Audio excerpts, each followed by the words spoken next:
Greetings and salutations. Now, I want to start this video by saying by the time you see this, hopefully, we're out of here.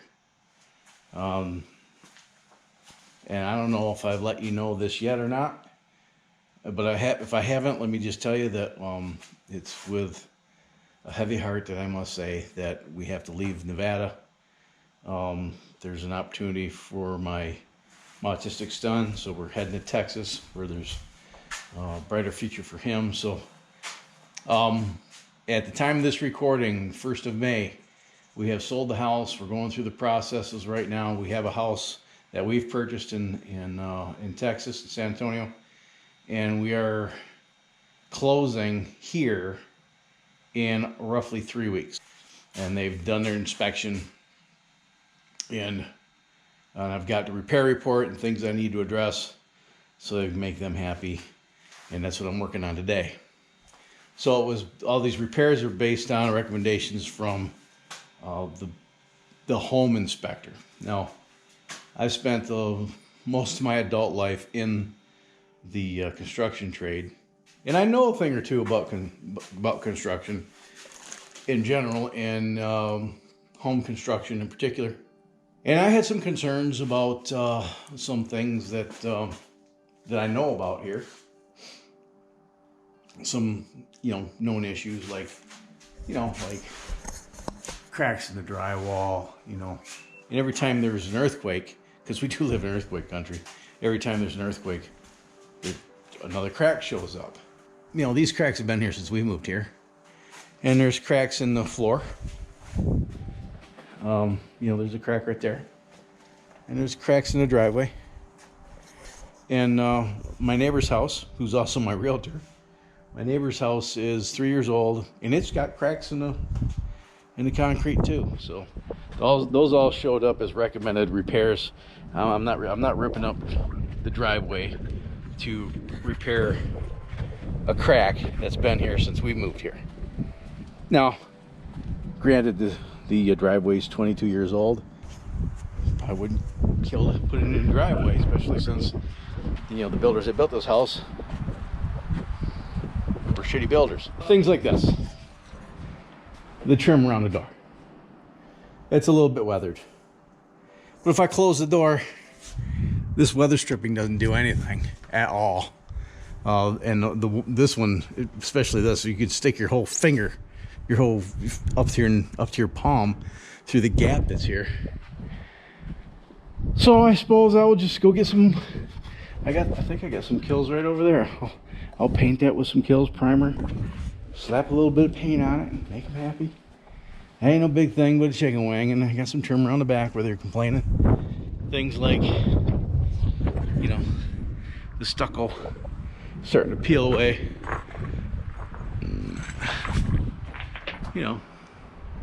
Things like that.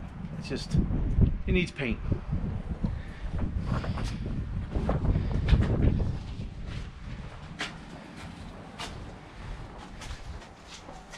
And cracks like that have been here since we moved here. I got some caulk. I'll caulk those cracks up. Maybe that will placate them. They better. This deal better go through, otherwise I won't be mad. But there's other things that the inspector picked up on that were just utter head scratchers. I got the report and he showed me. He took a picture of it. He looked hard enough to take a picture of a crack in the ceiling. I'll show you. Right there.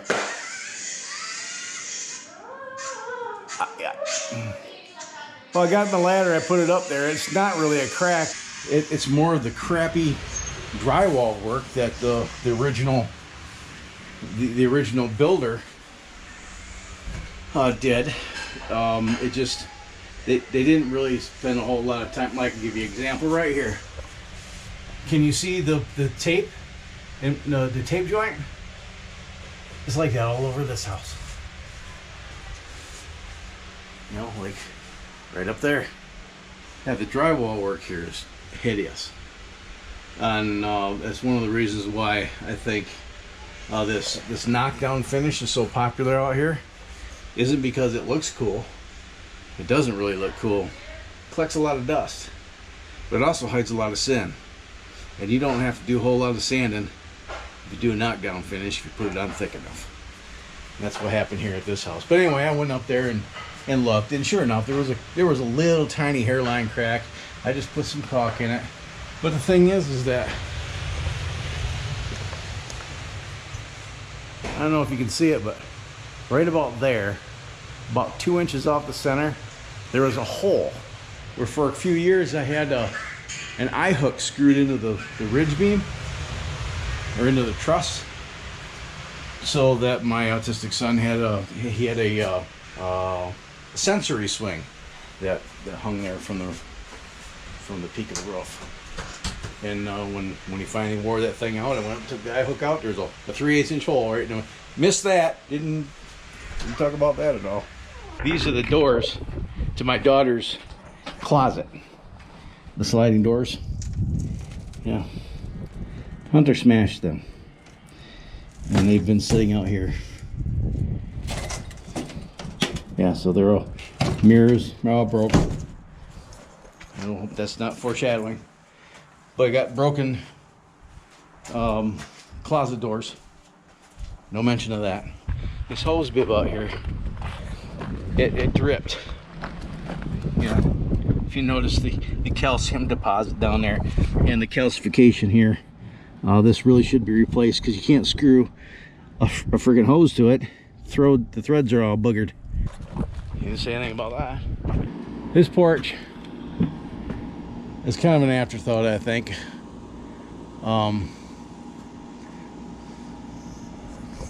It's certainly not in the original plans. I have the original blueprints. But if you notice, the drip edge in the stucco is flush with the drip edge. So anytime it rains, not so much here, but over here, you can see that the stucco is just, it's washed away, because the drip edge, if you notice the drip, how it has a little kicker, that kicker's there to break liquid adhesion and have the water fall away from your fascia. And what they should have done was put their stucco on and then put their drip edge over the stucco, and then that would never have happened. But they didn't do that, and now they want me to fix it. Well, I'm not gonna fix it. I'll give them an allowance if it really comes down to it. But really, this thing should be ripped off the house and thrown away, and a proper hip section put here. You know, the trusses. But like that crack over there, that happened the last earthquake. There was a crack over on this side I fixed when we moved here. That one showed up after the earthquake last year. Those over there, you know, I'll caulk those. And every one of these windows there's a crack in the stucco. And of course, you know, some of the rolled roofing, because that's all rolled roofing up here, is curling up. So I need to go up there and seal that. The inspector did not get up on that roof, and the reason I know he didn't get up on that roof is because he would have got up in that roof, he would have said, "Oh, this decking feels pretty spongy," because either it is rotten or it's 1/2 inch plywood, because it is pretty punky. Of course, I didn't have any insulation on the return line, so they wanted me to insulate that, so I did.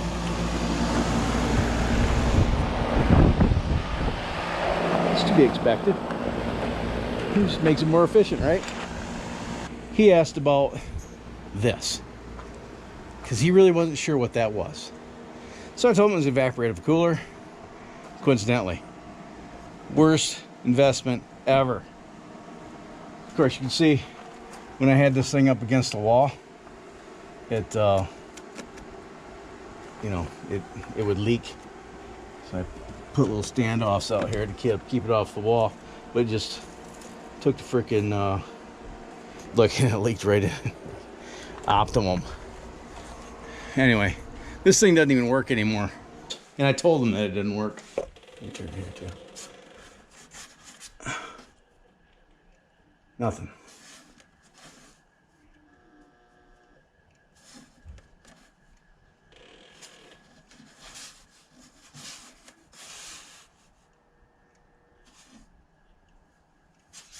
Just flashes.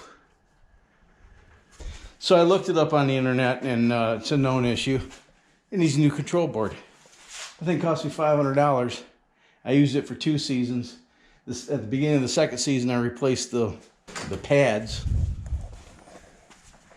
These things, because the water's so mineralized here that it just calcified. Wouldn't allow anything through it. Notice the fan blades have all sorts of calcification on them. I can only run this thing on low. If you ran it any higher than low, it would suck the water right off the pads there and dump it into here, which wasn't bad if you're just standing here trying to stay cool, but not so good when you got a 50-year-old car sitting here in the raw. He didn't say anything about that. They didn't recommend we fix this. You saw this little depression here? Yeah, and wants me to do some grading. Not a big deal. I can just take a shovel and scoop some of that gravel into that hole. I don't think he ever stopped to wonder and asked himself, why is there a depression here in the corner? And if he'd just stepped over from the hole over to here,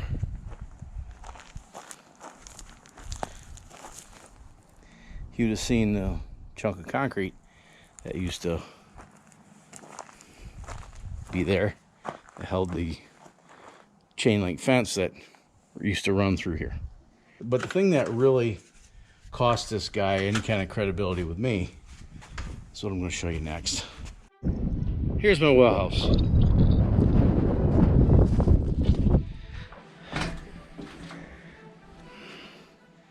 Building inspector came in here.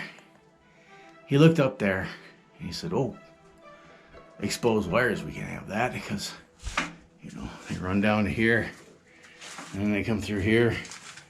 They go to this light switch here and then to the sconce. The sconce lights that are out there on either side of the door. What he didn't do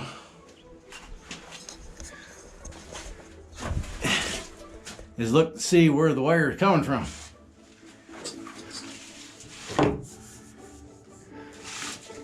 It was dangling right there. I just put that up in that hole. It was dangling just like that. And in his report, he said, live wires exposed at that outlet or at that light fixture. Recommend installing a light fixture or capping it. Not hooked up, brother. And then, you know, these sconce boxes I was telling you about. Yeah, they wanted me to put covers on them, so I did.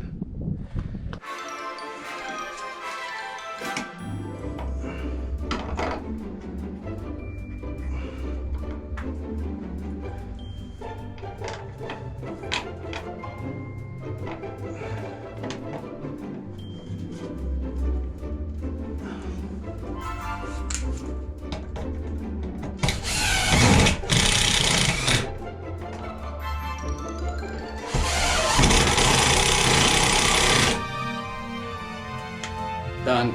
The other thing was this tank.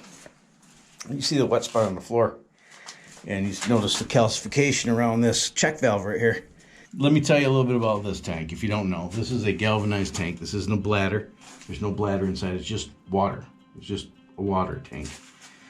And there's the well casing, and 120 feet down is the pump.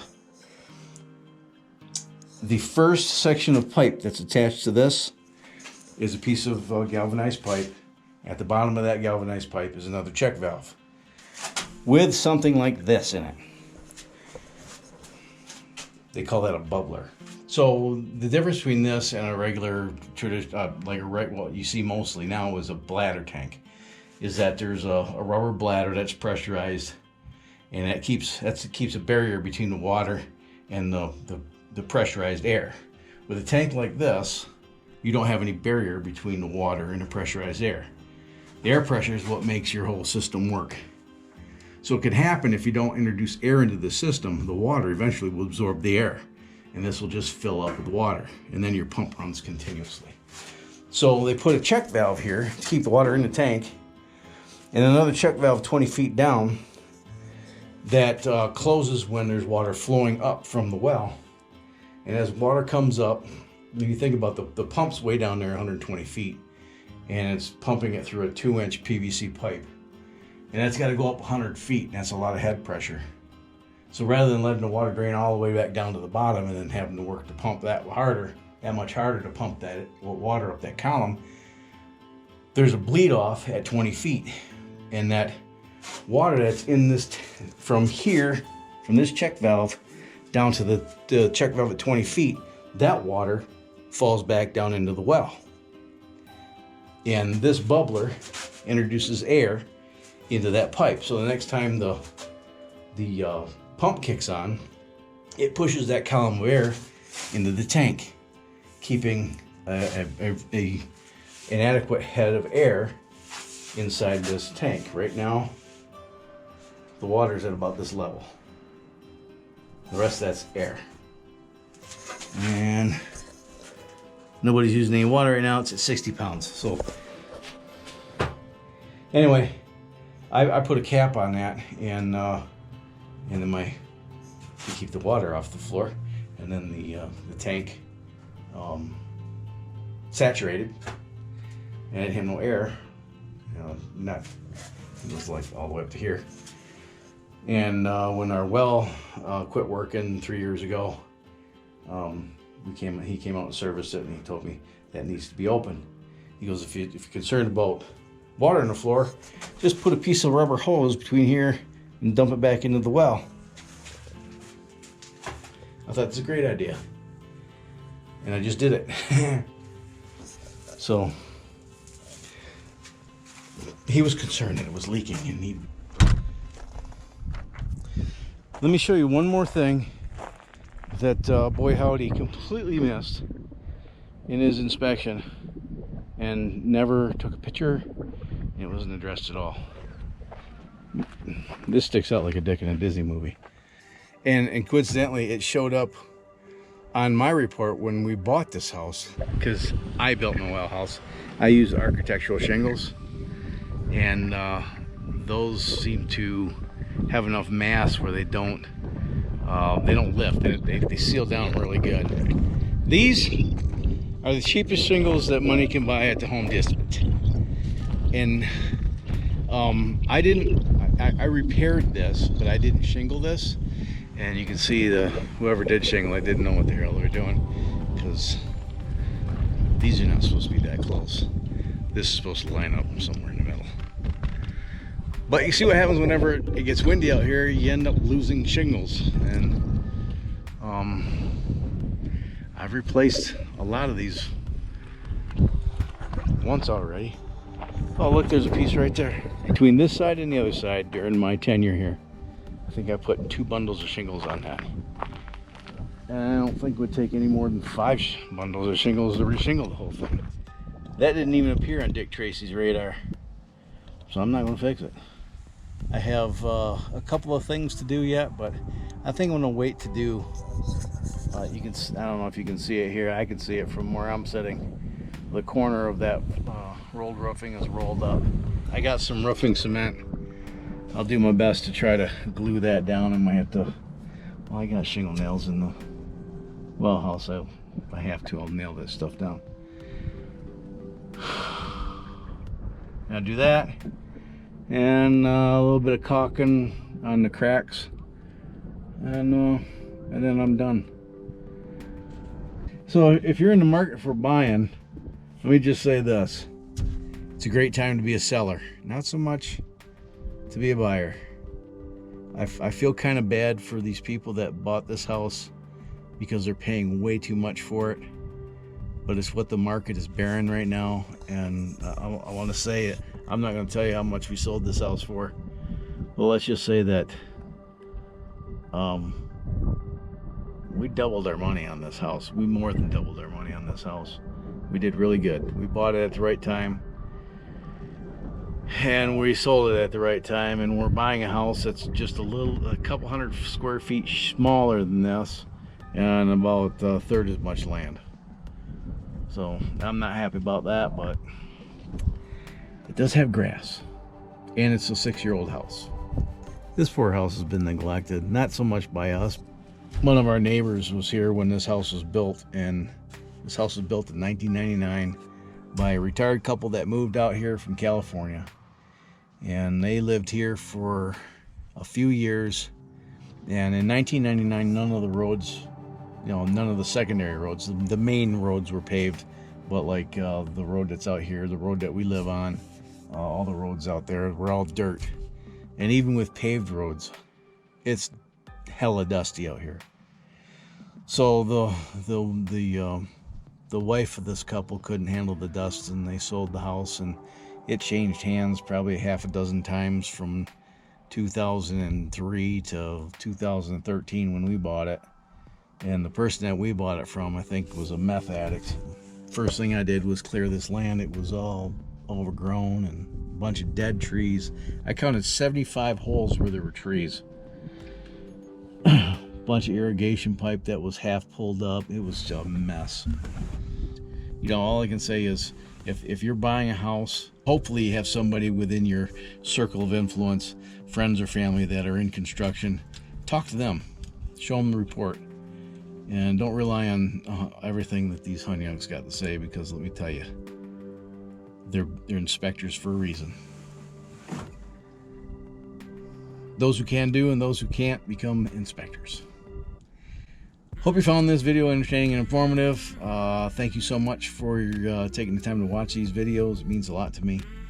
I hope you'll stick with me and join me in this next chapter of our journey. And if you want to support the channel, there's PayPal, Patreon, and Amazon. If you shop on Amazon, please go through one of the links in the description. Do all your Amazon shopping that way. That way you can earn a little bit of a commission. And if you haven't done so yet, click the subscribe button. And if you click subscribe, click the little bell icon, and click all the boxes. That way you get post notifications. Like and share. Do all the things. And until next time, you have fun, stay safe, shoot straight, keep your powder dry, have a splendid day. We'll see you in Texas. Bye.